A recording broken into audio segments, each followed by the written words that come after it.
मुंबईकरांसाठी महत्त्वाची घडामोड मध्य आणि हार्बर रेल्वे मार्गावर आज मेगा ब्लॉक आहे। माटुंगा ते मुलुंड दरम्यान अप आणि डाऊन धीम्या मार्गावर मेगा ब्लॉक घेतला जाणार आहे, तर वाशी ते पनवेल दरम्यान अप आणि डाऊन मार्गावर मेगा ब्लॉक असेल। तर ते दुपारी 4 वाजेपर्यंत मेगा ब्लॉक असेल। याचा आढावा घेतला आमच्या प्रतिनिधीने। मध्य रेल्वेच्या मुलुंड ते माटुंगा दरम्यान आज सेंट्रल रेल्वेकडून मेगा ब्लॉक घेण्यात आलेला आहे। सकाळी 11:05 हा मेगा ब्लॉक सुरू होणार आहे। मी सध्या कुर्ला या ठिकाणी आहे।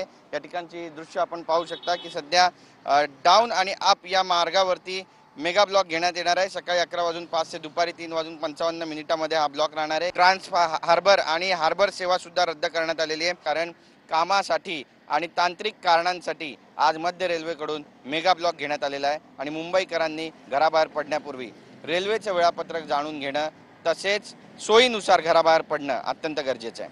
कॅमेरा पर्सन सिद्धेश नाईकसह गिरीश गायकवाड, TV9।